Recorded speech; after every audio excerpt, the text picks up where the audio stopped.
Video பார்த்து கொண்டிருக்க அனைவருக்கும் வணக்கம். இன்றைக்கு எங்கே நிற்கிறேன்னு சொல்லிச்சிங்கன்னா டோர்ட்முண்டில் நிற்கிறேன். ஜெர்மனியில் இருக்கிற டோர்ட்முண்ட் நகரத்தில்.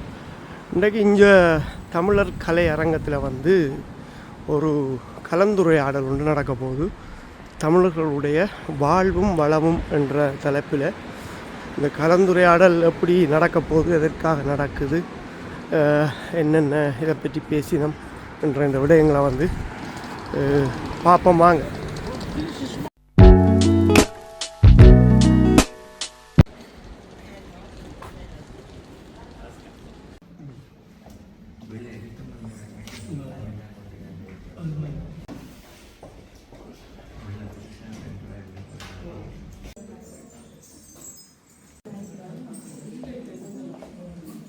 இனிய உற்சாகமான வணக்கங்கள்.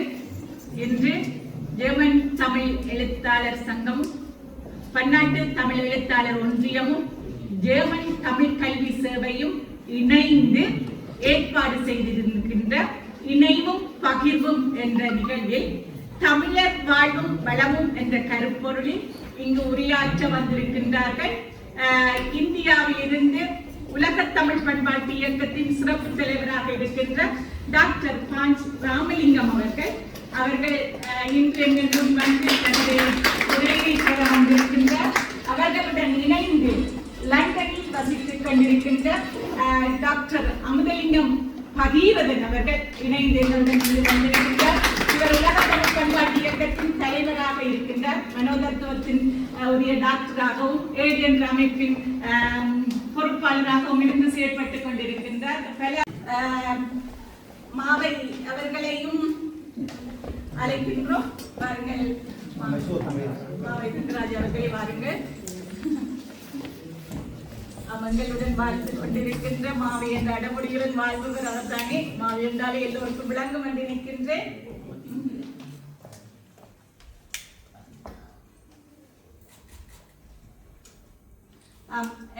இவர்களுடன் ஜெர்மன் தமிழ் எழுத்தாளர் சங்கத்தின் தலைவர் திரு ஜீவன் அவர்களும் பன்னாட்டு எழுத்தாளர் சங்கத்தின் பொறுப்பாளராகவும் தலைவராகவும் இருக்கின்ற திரு சபேஷன் அவர்களையும் அன்போடு அழைக்கின்றோம்.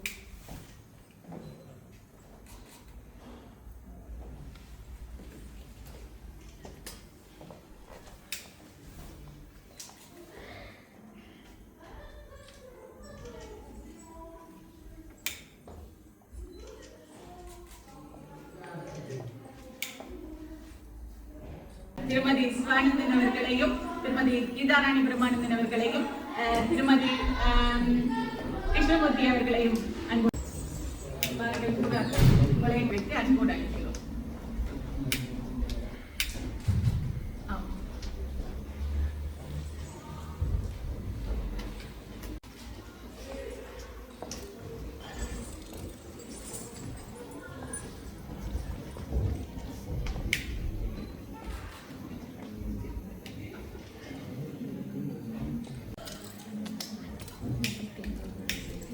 இனத்திற்காகவும் தங்கள் உயிரை தியாகம் செய்த அனைவருக்கும் எங்களுடன் இணைந்து பயணித்தவர்கள் அறிவிப்பாளர் முல்லைமோகன் அவர்கள், எங்கள் எழுத்தாளர் சங்கத்தின் செயலாளராக இருக்கின்ற சிவவினோபன் அவர்களது தந்தையின் இறப்பு அண்மையில் நடைபெற்றிருந்தது.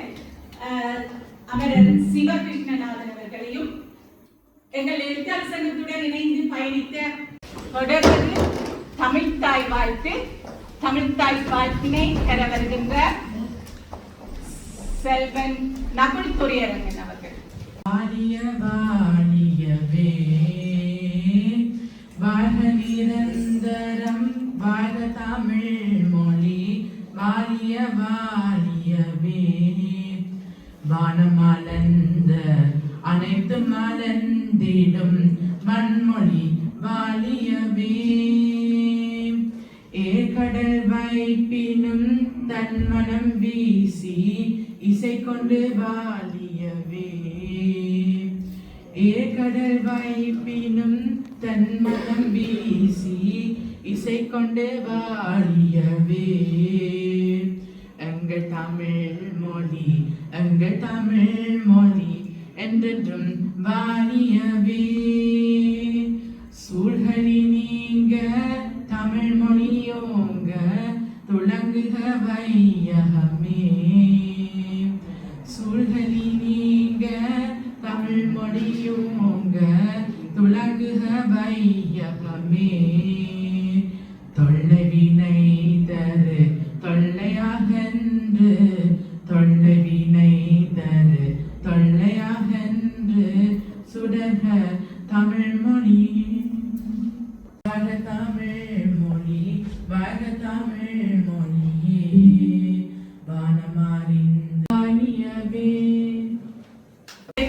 நடனம். இந்த நடனத்தினை தர வருகின்ற செல்வி நிவே நிரோஜன் அவர்கள்.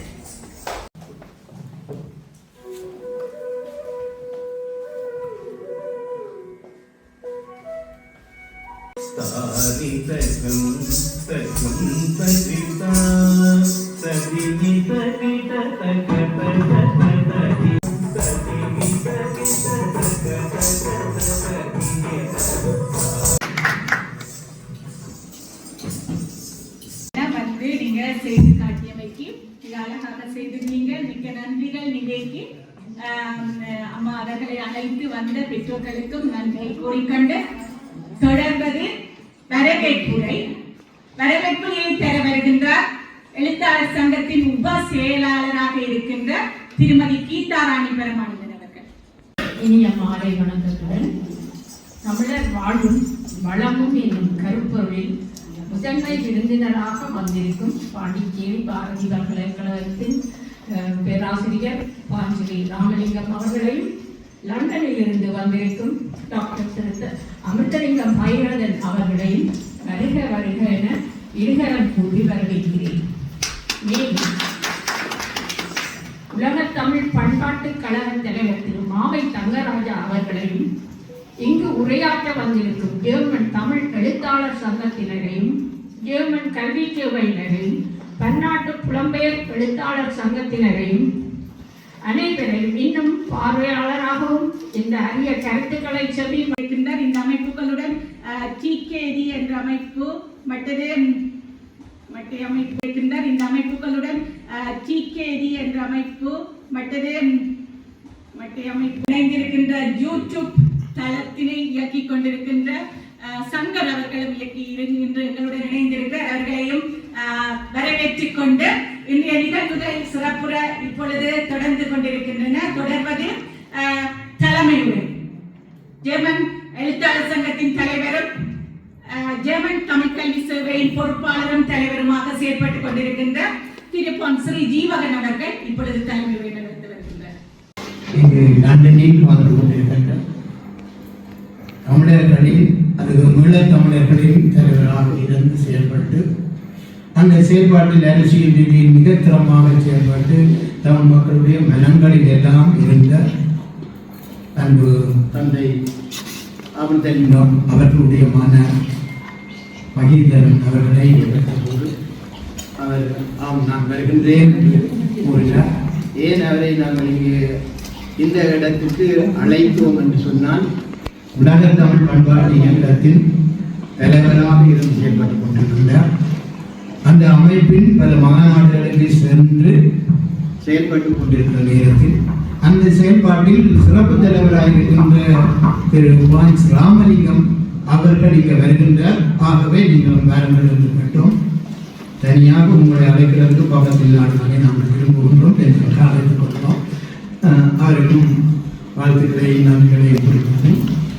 இந்த நிகழ்வை செய்கிறதுக்கு இந்த நேரத்தில் இதை செய்யலாமோ என்ற ஒரு சிக்கல் இருந்தபோது நான் கலந்துரையாடல் என்று நான் அதை இவர்களுக்கு கூறினேன். திரும்ப இருவரும் வெள்ளார்களே இதை ஒரு பெரும் நிகழ்வாக செய்ய வேண்டும் என்ற எண்ணத்தில் இந்த நிகழ்வை கொஞ்சம் விரிவுபடுத்துவோம் என்று சொல்லி அதை செயல்பட்டுக் கொண்டு போகின்ற போது எங்களிடம் இருக்கின்ற ஜெர்மனி தமிழ் கல்வி சேவையின் ஆசிரியர்கள் எல்லாம் வேறு வேறு நாடுகளுக்கு சென்று விட்டார். இன்று தமிழ் வாழ்த்து பாடுவதற்காக இருந்த திருமதி ஞானாம்பாள் விஜயகுமார் அவர்கள் ஓம் நான் வருகின்றேன் என்று சொன்னார். ஆனால் மக்கள் எல்லாம் சேர்த்து என்ன செய்தார்கள் என்றால் சுவிஸ் நாட்டுக்கு கூட்டிக் கொண்டு போட்டார்கள். அங்கிருந்து டெலிபோன் எடுக்கின்றார். மாஸ்டர் நான் இப்படி வந்து சேர்ந்துட்டேன், என்ன செய்ய வேண்டும்? அவர் நான் சாந்தினியுடன் கதைத்து வேறு வேறு சங்கீத டீச்சர்களுடன் தொடர்பு கொள்கின்ற போது கம்மில் இருக்கின்ற பிள்ளையார் கோயிலின் சப்பர திருவிழா என்று அங்கே நாங்கள் வந்து போகிறதுக்கு சிக்கலாக இருக்குன்னு சொன்னாங்க. அதுபோல் பல கொடுக்கப்பட்டு வழங்கப்பட்டிருக்கு. நாங்கள் அங்கு 2 பாட்டை செய்து கொண்டிருப்பவர் மனோவியல் தத்துவ நிலையில் டாக்டர் பட்டம் பெற்று இந்த நிலையில் வாழ்வின் வலிகள், இந்த வாழ்வை செய்வதற்கு வலிதான் இருக்கு. அந்த வலிகளை பற்றி உங்களுக்கு சில கருத்துக்களை சொல்வதற்காக அவர் சில காட்சிகளையும் காட்டக்கூடியதாக அமையும் என்று நம்புகின்றேன். நீங்கள் எல்லாம் விரும்பி அதை கேட்கக்கூடியதாக இருக்கும் சொன்னால் அந்த காட்சிகளையும் இங்கு தரக்கூடியதாக இருக்கும். அதுபோல இங்கு வாழ்வும் வளமும் ஈழத்தமிழர்கள் நூலறந்த பட்டம் எங்க போய் எப்படி விழுந்தார்கள் என்று சொல்லி தெரியாமல் உலகம் பூராக வறந்து பட்டம் மறந்து போயிருக்கின்றது. அந்த விழுகிற இடத்தில் தன்னை எழுப்பி அதிலிருந்து மேலும் பறந்து கொண்டிருக்கின்றார்கள் என்று சொன்னால் அது மிகையாக. அந்த வகையில் அந்த செயல்பாட்டில் இருக்கின்றவர்கள் இந்த கல்வியை கற்க வேண்டும், அது தொடர்ந்து கற்றுக்கொண்டிருக்க வேண்டும். அந்த தொடர்ந்து கற்றுப்பவர்கள் கற்றுக் கொண்டிருக்க வேண்டும் என்ற நிலையில் நாங்கள் தீர்மானத்தை எடுத்தோம். அதுபோல் அவர்களுக்கு வலிகள் இருக்கின்றது. அந்த வலிகளை எப்படியெல்லாம் சொல்லலாம் என்று சொல்லுகின்ற நிலைமையில் இந்த பேச்சுக்கள் அமைய போகின்றது. தமிழர்களுடைய வாழ்வில் நூலருந்த பட்டம் என்று சொன்னேன். நூலருந்த பட்டாம்பூச்சி. பேராசிரியர் பான்ஸ் ராமலிங்கம் அவர்களது உரை இப்பொழுது நடைபெற இருக்கின்றது. கற்றலும் கற்பித்தலும் பற்றி எங்களுக்கு உரையாற்ற வருகின்றார். அவரை அன்போடு உரையாற்றுமாறு அழைக்கின்றோம். நன்றி. குறுகிய காலத்திலே ஒரு கலந்துரையாடல் நிகழ்ச்சி என்றுதான் திரு பொன் ஜீவன் அவர்கள் கூறியிருந்தார்கள். அதை ஒரு நிகழ்வாக ஒழுங்கமைத்திருக்கின்றார்கள். இந்த நிகழ்ச்சிக்கு மூலகர்த்தாவாக இந்த உலகத்தொழில் பண்பாட்டு இயக்கத்தையும் குறிப்பிட்டார்கள். அதனுடைய ஆலோசகர் திரு மாவை கந்தராசா அவர்கள். நான் இந்த அமைப்பிற்குள்ளே வருவதற்கும் அவர்தான் காரணம். அப்படி இந்த அமைப்பிற்கு ஒரு அடித்தளம் இருக்கின்றது. உங்களுக்கெல்லாம் தெரிந்திருக்கும் ஐயா அபுதலிங்கனார் அவர்கள் இந்த அமைப்பின் கூட்டத்திலே தான் இந்த தமிழீழம் வேண்டும் என்ற கோரிக்கையையும் முன்வைத்தார்கள். அதனுடைய தொடர்ச்சியாக மாவை சேவராஜா அவர்கள் எல்லா கூட்டங்களுக்கும், அதாவது மாநாடுகளுக்கும் வருகை தந்து அந்தந்த காலகட்டத்திற்கான கருத்துக்களை நமக்கு முன்வைத்திருக்கின்றார்கள். அண்மையிலே அவர்கள் மறைந்த போதும் கூட அவர்களுடைய கருத்துக்கள், அந்த எண்ண ஓட்டங்கள் முழுமை பெற வேண்டும், அது முன்னெடுக்கப்பட வேண்டும் என்பதிலே இந்த அமைப்பு தொடர்ந்து செயலாற்றி கொண்டிருக்கின்றது. இந்த அமைப்பினுடைய இப்பொழுதைய தலைவராக டாக்டர் பகீரதன் அவர்கள் இங்கே அதில் கடமையாற்றி கொண்டிருக்கின்றார்கள். திரு ஜீவன் அவர்கள் செயலாளராக இருந்த 3 ஆண்டுகளும் இந்த அமைப்பிலே 3 ஆண்டுகளுக்கு ஒரு முறை தான் இந்த மாநாடுகள் நடத்தப்படுவது வழக்கம். அவர்கள் பொறுப்பில் இருந்த 3 ஆண்டுகளும் ஒவ்வொரு ஆண்டும் இந்த மாநாடுகள் நடத்தப்பட்டு அதில் ஒரு கட்டமைப்புக்குள்ளும் ஒரு ஒழுங்கமைப்புக்குள்ளும் கொண்டு வந்த பெருமை அவர்களை சாரும். அவர் செயலாளராக இருந்தபோது அந்த தீர்மானங்கள் எப்படி முன்மொழிவது, எப்படி எழுதப்பட வேண்டும், அதை எப்படி செயல்படுத்த வேண்டும் என்பதையெல்லாம் அவர்களுடைய அனுபவ ரீதியாக எல்லோருக்கும் வழிகாட்டியாக இருந்தார்கள். அவர்களை அடுத்து இப்பொழுது மலேசியாவிலே இருக்கின்ற திரு கணேசன் அவர்கள் செயலாளராக இதில் பணியாற்றி கொண்டிருக்கின்றார்கள். அந்த நாட்டிலேயும் இப்போ செப்டம்பர் மாதம் 16ஆம் தேதி இந்த மாநாடு நடைபெற இருக்கின்றது. தொடர்ந்து 20ஆம் தேதி செப்டம்பரில் ஜப்பானிலே டோக்கியோ பல்கலைக்கழகத்தில் அதனை முன்னெடுக்கிறார்கள். இந்த அமைப்பு ஒரு வெகுஜன அமைப்பாக அல்லது கூடி பிரியும் அமைப்பாக இல்லாமல் கல்வி நிறுவனங்களோடு இணைந்து செயலாற்ற வேண்டும். அதன் வழியாக இந்த தமிழ் மக்களுக்கு ஏதாவது செய்ய முடியும் என்றால் செய்யலாம் என்ற அடிப்படையில் தான் இது இயங்கி வருகின்றது. உங்களுக்கு தெரியும், இந்த கற்றலும் கற்பித்தலும் என்பது இந்த பாடசாலையிலே மாணவர்களுக்கு கற்பித்து அவர்கள் அதன் வழியாக தனி மனிதர்களாக மேம்படுவதை விட சமுதாயத்தில் நாம் என்ன கற்றுக்கொள்கின்றோமோ அதை எப்படி மற்றவர்களுக்கு கற்பிப்பது என்ற அடிப்படையிலே எனக்கு தெரியும். முழுவதும் தமிழர் இருக்கின்றார்கள். நமக்கு இருக்கின்ற ஒரே இணைப்பு இந்த மொழி. மற்ற இனங்கள் எல்லாம் பல வகையான அடிப்படையிலே அவர்கள் இனத்தை அடையாளப்படுத்தினாலும் கூட நமக்கு இருக்கின்ற ஒரே அடையாளம் தமிழ். ஆனால் அந்த தமிழ் எந்த நாட்டிலுமே ஒரு அங்கீகாரம் பெற்ற ஆட்சி மொழியாக இல்லை. ஆட்சி மொழியாக என்று சொன்னால் பெயருக்கு இருக்கின்ற இலங்கையோ அல்லது இந்தியாவோ அல்லது சிங்கப்பூர்லோ மலேசியாவோ நாடுகள்லாம் டாக்டர் பாஞ்ச் ராமலிங்கம் அவர்களுக்கு ஷார்ட் அண்ட் ஸ்வீட் என்று சொல்லுவாங்க தானே, அந்த வகையில அழகாக எங்களுக்கு தனது கருத்துக்களை முன்வைத்திருக்கின்ற மிக நன்றிகள். இந்த சந்தர்ப்பத்தில் இங்கு வந்து தனது கருத்துக்களை பகிர்ந்தமைக்கு. இந்த நிகழ்வை மிக குறுகிய காலத்தில் ஏற்பாடு செய்திருந்த சகோதரர் திரு ரஜீவன் அவர்களுக்கும் இங்கே இந்த நிகழ்வுக்கு அனுசரணை வழங்கி இங்கு கலந்து கொண்டிருக்கும் பெரியவர்களுக்கும் என்னுடன் இந்த நிகழ்வில் பங்கு பெற்றி இந்த நிகழ்வில் சிறப்புரையாற்றிய எனது அன்பு தம்பி பேராசிரியர் பாஞ்ச் ராமலிங்கம் அவர்களுக்கும் இங்கே என்னை வாகனத்தில் அழைத்து இங்கே தங்க வைத்து எல்லா உதவியையும் செய்து கொண்டிருக்கும் சேனாதிராஜா மாவை திரு தங்கராஜா அவர்களுக்கும் இங்கு இந்த நிகழ்வுக்கு தலைமை தாங்கி நடாத்தி கொண்டிருக்கும் எனது உறவர் எனது தந்தையின் உறவர் சாந்தி அவர்களுக்கும் எனது நன்றியை தெரிவித்து நான் மேடை பேச்சில் சித்திரமும் கைப்பழக்கம் செந்தமிழும் நாப்பழக்கம் என்று சொல்லுவார்கள். இங்கே இங்கிலாந்தில் இருந்து கொண்டு தமிழில் பேசுவது மிகவும் சிரமமான விஷயம். நான் இலங்கைக்கு செல்லும் சந்தர்ப்பங்களில் எல்லாம் தமிழ் பேச சந்தர்ப்பம் கிடைக்கும் போதெல்லாம் பேசுவேனே தவிர என்னுடைய தொழில் நிமித்தமாக நாங்கள் கலந்து கொள்ளும் நிகழ்வுகளில் ஆங்கிலத்தில் உரையாற்ற வேண்டியிருக்கும். அது ஒரு மருத்துவத்துடன் சம்பந்தப்பட்டது என்றபடியால் அது பேசுவது இலகுவாக இருக்கும். அதில் டெக்னிக்கல் வேர்ட்ஸ் பாவிப்பதால் அது சிரமமாக இருக்காது. ஆனால் இங்கே நான் தமிழ் பேசுவது என்னுடைய தந்தையை வைத்து எனது பேச்சை எடை போட வேண்டாம் என்று கேட்டுக்கொண்டு பேசுகிறேன்.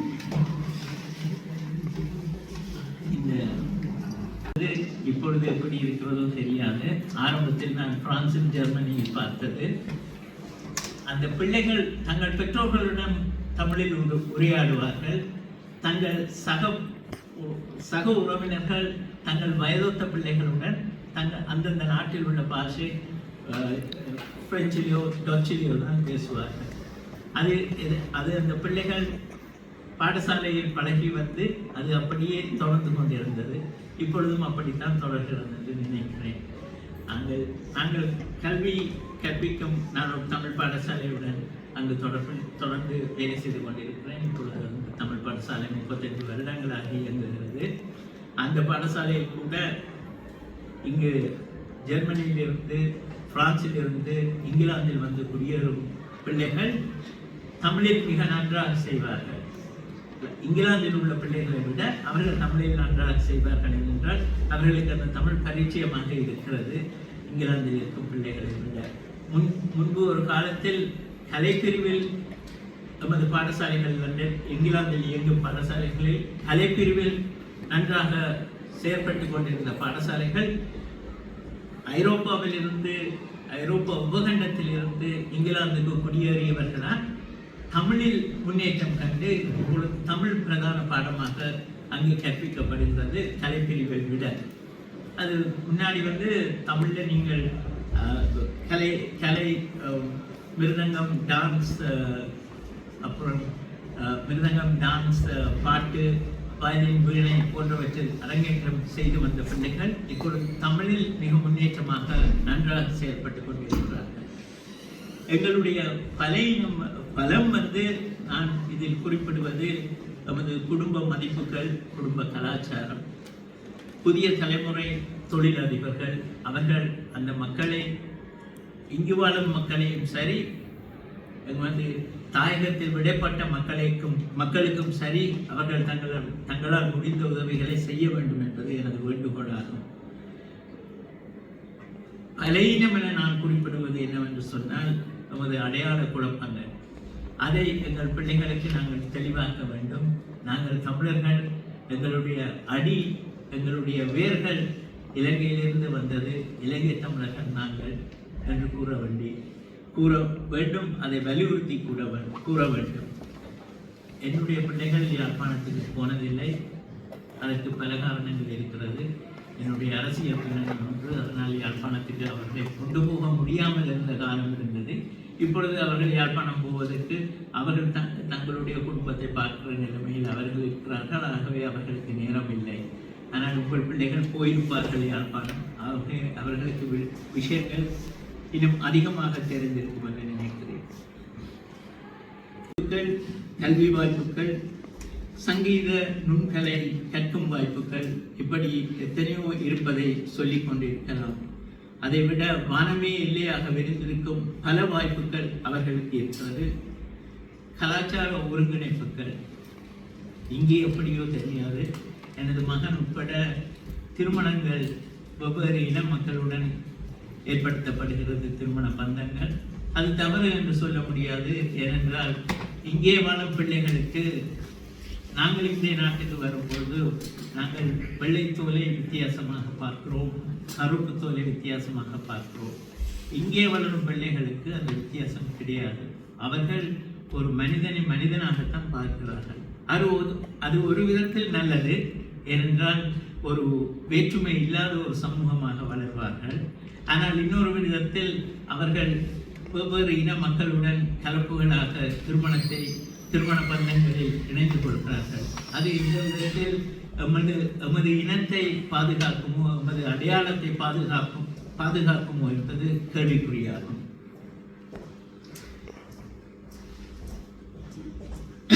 இது உங்கள் எல்லோருக்கும் முன்னால் நான் வெற்றி செல்லும் கேள்வியாகவே இருக்கும். என்ற வேலை இதற்கு எனக்கு விடை தெரியாது. இன்னும் ஒரு 10 வருடத்தில் உங்களுக்கே இதற்குரிய விடைகள் கிடைக்கப்படலாம். இதைவிட நான் ஒரு அமைப்பாக அமைப்பு association for the education and development of under privilege என்ற அமைப்புடன் வேலை செய்து கொண்டிருக்கிறேன். அதன் கோஆர்டினேட்டராக, இணைப்பாளராக, இலங்கைக்கும் இங்கிலாந்துக்கும் உரிய இணைப்பாளராக நான் வேலை செய்து கொண்டிருக்கிறேன். என்னுடன் நான் ஒரு காணொளி கொண்டு வந்துள்ளேன். உங்களுக்கு அதில் ஈடுபாடு இருந்தால் நாங்கள் அங்கே செய்யும் வேலைகளை பற்றி நீங்கள் பார்த்து கொள்ளலாம். அது இருக்கிறது.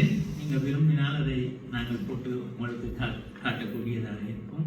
இந்த நிகழ்வுக்கு அனுசரணை வழங்கிய அத்தனை பேருக்கும் நன்றி தெரிவிப்பதுடன் எனக்கு இந்த சந்தர்ப்பத்தை ஏற்படுத்தி தந்த அனைவருக்கும் நன்றி தெரிவித்து விடைபெற்றுக் கொள்கிறேன். வணக்கம். தற்போது 100 மாணவர்களுக்கு எமது அமைப்பானது தனது சேவையை தொடர்ந்து வழங்கி வருகிறது. 2011 கோணேசர் குடிகொண்ட திருவோணமலையில் 2வது இடமாக தனது செயல் திட்டத்தை முன்னெடுத்தது. அடையாளம் காணப்பட்ட அமைப்பாளர்களின் ஒத்துழைப்பின்மையால் முதல் 2 வருடங்கள் மெதுவாக செயல்பட்ட அமைப்பானது 2013 திருவோணமலை ரொட்டரி கழகத்தின் ஆதரவுடன் மேலும் வளர்ந்தது. இன்று திருவோணமலை மாவட்டத்தில் 100 மாணவர்களின் ஆரம்ப கல்விக்கும் அத்துடன் தேர்ந்தெடுக்கப்பட்ட பல்கலைக்கழக மாணவர்களுக்கும் தனது உதவிக்கரத்தை வழங்குகிறது. படிப்படியாக மன்னாரில் 2013 அம்பாறையில் 2014 7 நிறுவப்பட்டு ஒவ்வொரு இடத்திலும் குறைந்தது 25 முதல் 50 மாணவர்கள் வரை உள்வாங்கி அவர்களுக்குரிய கல்விக்கான உதவித்தொகை வழங்கப்பட்டது. படிப்படியாக இந்த மாணவர்களின் எண்ணிக்கை ஒவ்வொரு பகுதியிலும் அதிகரிக்கப்பட்டு ஒவ்வொரு மாவட்டத்திலும் 100 மாணவர்களுக்கு உதவித்தொகை வழங்கப்பட்டு வருகிறது. தொடர்ந்து தனது செயல்பாட்டை விஸ்திரப்படுத்தி முல்லைத்தீவில் 2018 7 அமைப்பு நிறுவப்பட்டது. கோவிட் பெருந்தொற்று எமது நடவடிக்கைகளுக்கு பெரிய இடையூறாக இருந்த நேரத்திலும் மாணவர்கள் பாடசாலைக்கு செல்ல முடியாத நிலைமை இருந்தபோதும் எமது உதவித்தொகையை தொடர்ந்து அளிப்பதாக முடிவு செய்து அதனை நடைமுறையும் படுத்தினோம்.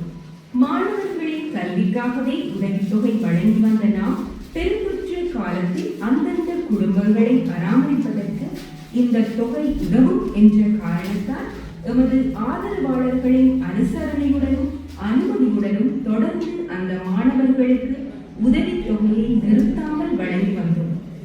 இந்த கட்டத்தில் 2019 ஆரம்பத்தில் மீன்பாடும் தேனாடா மட்டக்களப்பு மாவட்டத்தில் ஆரம்பிக்கப்பட்ட 7 நிறுவனம் படிப்படியாக மாணவர்களை உள்வாங்கி தமது நடவடிக்கைகளை பலப்படுத்திக் கொண்டு தற்போது 100 மாணவர்களுக்கு உதவித்தொகை வழங்கி வருகிறது.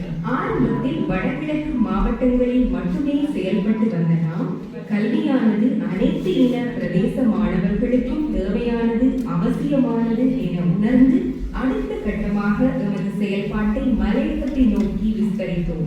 இதன் முதல் கட்டமாக நுவரெலியாவில் பொது நோக்கத்துடனும் மக்களுக்கு சேவையாற்ற வேண்டும், மலையகம் கல்விப்பாதையில் முன்னேற வேண்டும் என்ற சீரிய நோக்கம் கொண்ட நண்பர்களுடனும் தொடர்பு கொண்டதன் விளைவாக 7 நுவரெலியா 2022 அமைக்கப்பட்டு தற்போது 75 மாணவர்களுக்கு ஆதரவு வழங்கி செயல்பட்ட வண்ணம் உள்ளது. சென்ற வருடம் இலங்கையில் தமது 200வது வருட பூர்த்தியை பதிவு செய்யும் எமது மலையக தமிழர்களின் சரித்திரத்தில் 7 நுவரெலியா அமைக்கப்பட்டது ஒரு மைல்கல்லாக அமைந்துள்ளது. இதற்கு சான்றாக 7 நுவரெலியா மாவட்டத்தில் ஒன்றுகூடல் மிக விமர்சையாக சென்ற வருடம் பிப்ரவரி மாதத்தில் கொட்டுக்கலையில் நடைபெற்றது. அத்துடன் அங்கு பணியாற்றும் அக்கறை மிகுந்த அன்பு உள்ளங்களின் உதவியினால் துடிப்புடன் இயங்கும் ஒரு செயற்குழுவும் அமைக்கப்பட்டது. சென்ற வருடத்தின் இன்னொரு நினைவில் நிறுத்த வேண்டிய சம்பவமாக 7 வவுனியா செயல்பாட்டு குழு ஆரம்பிக்கப்பட்டு 50 மாணவர்களை அந்த குழுவானது தெரிவு செய்து அவர்களுக்கு இந்த வருடம் தை மாதத்திலிருந்து உதவித்தொகை வழங்கப்பட்டு வருகிறது. வவுனியா 7 நிறுவப்படுவதற்கும் ஒரு செயற்குழு அமைக்கப்படுவதற்கும் பிரதான காரணமாக இருந்த எமது அன்புக்குரிய பேராசிரியர் வவுனியா பல்கலைக்கழக உபவேந்தர் திரு மங்களேஸ்வரன் அவர்களுக்கு எமது நன்றியை தெரிவித்துக் கொள்கின்றோம். இந்த வருடம் பிப்ரவரி மாதத்தில் மேலும் ஒரு மாவட்டத்தில் எமது அமைப்பின் சேவை விஸ்தரிக்கப்பட்டுள்ளது. ஒரு காலத்தில் இலங்கையில் ரப்பர் ஒரு பெருந்தோட்ட பயிராக பல கோடி வருமானத்தை இலங்கைக்கு பெற்று தந்திருந்தது. இந்த ரப்பர் தோட்டங்கள் பிரதானமாக ஊவா மாகாணத்தின் மொனராகலை மாவட்டத்திலேயே இருந்தது. கால ஓட்டத்தில் அந்த ரப்பர் காடுகள் அழிக்கப்பட்டு அதில் வேலை செய்த மக்கள் இப்போது மிக குறைந்த ஊதியத்தில் கூலி தொழிலில் ஈடுபட்டு வறுமை கோட்டுக்கு கீழே வாழ்க்கையுடன் போராடிய வண்ணம் உள்ளனர். இதை கருத்தில் கொண்ட நாம் மொனராகலை மாவட்டத்தில் 7 அமைப்பை இந்த வருடம் ஆரம்பித்து ஆரம்பத்தில் 29 மாணவர்களுக்கு உதவித்தொகை வழங்குகிறோம். அவர்களின் செயல்பாடுகளை பார்த்து இந்த எண்ணிக்கை விரைவில் அதிகரிக்கப்படும். எமது 7 அமைப்பின் கல்வி திட்டத்தினூடாக மொத்தமாக 5000க்கும் மேற்பட்ட மாணவர்கள் பயனடைந்துள்ளனர். இன்று வரை எமது ஆதரவுடன் பாடசாலை கல்வியை வெற்றிகரமாக பூர்த்தி செய்து 25க்கும் மேற்பட்ட மாணவர்கள் உயர்கல்விக்காக பல்கலைக்கழகத்தை அடைந்துள்ளனர். அத்துடன் பல்கலைக்கழகத்துக்கு தெரிவாக தமது பொருளாதார நிமித்தம் காரணமாக கல்வியை தொடர முடியாத மாணவர்களை அந்தந்த மாவட்ட 7 அமைப்புகளின் ஊடாக அடையாளம் கண்டு உதவித்தொகை கடந்த 8 ஆண்டுகளாக அவர்களுக்கு வழங்கப்பட்டு வருகிறது. அவர்களுக்கு 7 அமைப்பானது அதிக மாதாந்த தொகையை அவரவர் தேவைகளுக்கேற்ப வழங்கி தொடர்ந்து ஆதரவளித்து வருகிறது.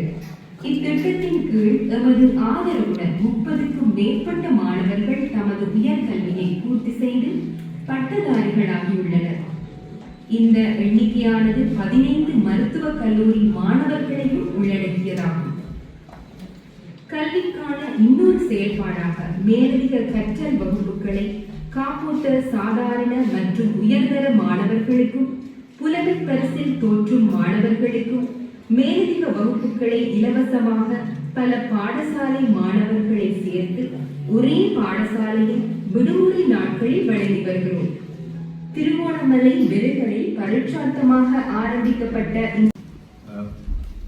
இப்படி ஒரு சந்திப்பொன்றை நடத்துவோம் என்று ஸ்ரீஜீவன் மாஸ்டர் அவர்கள் கேட்ட பொழுது நான் உடனே சொல்லிவிட்டேன், எங்களால் இதற்கு பெரிய பங்களிப்பு செய்ய முடியாது. அண்மையில் தான் திரு பாக்கினான் அவர்களுடைய பவள விழா அவர்கள் அதை சிறப்பாக நாங்கள் செய்து அதிலேயே கலந்து போனோம். இனி திருவிழாவுக்கு நாங்கள் இறங்கிட்டோம். திருவிழாவை தலையில் போட்டாச்சு, வேற இப்போ செய்யவும் இயலாது என்று சொல்ல, அப்போ நான் உங்களுக்கு மண்டபம் தந்து எங்களால் முடிந்த சிறிய ஒரு ஆதரவை தான் தர முடியும், பெரிய அளவிலே செய்ய முடியாது என்று சொன்னாலும், இல்லை நான் முன்னிருந்து செய்கிறேன், நீங்கள் உங்களுடைய ஆதரவை தாருங்கள் என்று கேட்டுக்கொண்டார். அதிலே கெடுவாய்ப்பாக 22ஆம் தேதி இது பற்றி அறிவித்தல் வருகிறது. 23ஆம் தேதி எங்களுடைய எழுத்தாளர் சமயத்திலே நீண்ட காலமாக பொருளாளராக கடமையாக்கிய திரு சிங்கராயா அவர்களுடைய இறப்பு செய்தி 23ஆம் தேதி வருகிறது. அவர் இப்படி ஒரு சூழ்நிலையிலே உண்மையே ஒரு பெரிய ஒரு கொண்டாட்டமாக இதை செய்ய முடியாத ஒரு நிலையும் வந்தது. அதன் பிறகு இன்னும் ஒரு துக்க செய்தி கிடைத்தது. இந்த உங்களுடைய எழுத்தாளர் சங்கத்தினுடைய செயலாளர் வினு அவர்களுடைய தந்தையார் இப்படி தொடர்ச்சியாக இறப்பு செய்திகளோடு ஆகவே பெரிய அளவிலே விளம்பரப்படுத்தி எல்லாரையும் பாருங்கள் ஒரு என்று சொல்லி செய்ய முடியாத ஒரு சூழல் இயல்பாகவே உருவாகி விட்டது. இயற்கை அந்த சூழ்நிலையை எங்களுக்கு ஏற்படுத்தி விட்டது. என்றாலும் இன்றைக்கு நான் ஒரு பொதுவாக இப்படியான ஒரு நிகழ்ச்சியிலே எவ்வளவு பேர் வருவார்களோ அவ்வளவு பேர் வந்திருப்பது நிறைவாக இருக்கிறது என்பதை சொல்ல வேண்டும். தமிழர்களுடைய வாழ்வும் வளமும் என்பதனுடைய தலைப்பு. அதையொட்டி வந்து இங்கே பேசிய பெரியவர்களுக்கு என்னுடைய நன்றியை சொல்லிக்கொள்கிறேன். மிக முக்கியமான விடயங்கள் தமிழர்களுடைய வாழ்விற்கும் வளத்திற்கும் என்ன தேவை என்பது பற்றி ஆழமான உரைகள். டாக்டருடைய உரையை முழுமையாக கேட்க முடியவில்லை, போக வேண்டியிருக்கிறது. என்றாலும் இந்த ஏடு பற்றிய இந்த ஆவணப்படம், அது செய்கின்ற சேவைகள், இது எல்லாமே பெரும் மிகவும் இன்றைய சூழலிலே நிச்சயமாக செய்யப்பட வேண்டிய விடயம். தமிழர்களுடைய வாழ்வு வளமாக இருக்க வேண்டும் என்று சொன்னால் முதலாவது நாங்கள் செய்ய வேண்டியது அறிவூட்டலை செய்ய வேண்டும். அந்த அறிவூட்டல் என்பது ஒரு இனத்திடம் இல்லை என்று சொன்னால், ஒரு இனம் வந்து ஒரு மூடத்தனத்திலும் பல்வேறு பிற்போக்குத்தனங்களிலும் சிக்கி போயிருக்குமாக இருந்தால் அந்த இனம் காலாகாலத்திற்கும் அடிமையாகவே இருக்கும். அந்த இனம் என்றைக்கும் விடுதலை அடைய முடியாது. ஆகவே நாங்கள் செய்ய வேண்டிய எங்களுடைய முதலாவது கடமை என்பது இந்த சமூகத்திற்கு மீண்டும் மீண்டும் அறிவூட்டலை செய்து கொண்டிருப்பது. அதை இந்த பேராசிரியராக இருக்கட்டும், டாக்டர் பைரவர் அவர்களாக இருக்கட்டும் நல்ல முறையில் செய்கின்றனர் என்பது எங்களுக்கு மகிழ்வை தருகிறது. உங்களை வாழ்த்துகிறோம். வந்த அனைவருக்கும் இன்னொரு நன்றி. மிக முக்கியமாக எங்களுடைய பெண்கள் மன்றம், கவர்மெண்ட் பெண்கள் மன்றம், அது இங்கே குறிப்பிடப்படவில்லை, அதை நான் குறிப்பிடுகிறேன். அவர்களை எவ்வளவு நிகழ்ச்சி நடக்கிறது என்று சொன்னால் ஒரு 4 பேராவது நிச்சயமாக வருவார்கள். இப்படியான விடயங்களிலே மிகுந்த ஆர்வத்தோடு தாங்களும் இந்த மற்றவர்கள் என்ன பேசுகிறார்கள், எழுத்தாளர்கள் என்ன பேசுகிறார்கள், அதிலிருந்து தாங்களும் கற்றுக்கொள்ள வேண்டும், தங்களுக்கு தெரிந்ததையும் சொல்ல வேண்டும் என்று அவரோடு அவர்கள் எல்லா நிகழ்ச்சியிலும் தொடர்ந்து வந்து கொண்டிருக்கிறார்கள். அவர்களுக்கு நான் ஒரு முறை விசேடமான நன்றி தெரிவிக்கிறேன். சொன்னால் ஒரு 4 பேரை கூட்டிக் கொண்டு வருவோம், அதை சொல்லுவோம். அதோடு இங்கே வந்திருக்கின்ற அனைவரையும் மீண்டும் நன்றி சொல்லி விடப்படுகிறேன். நன்றி.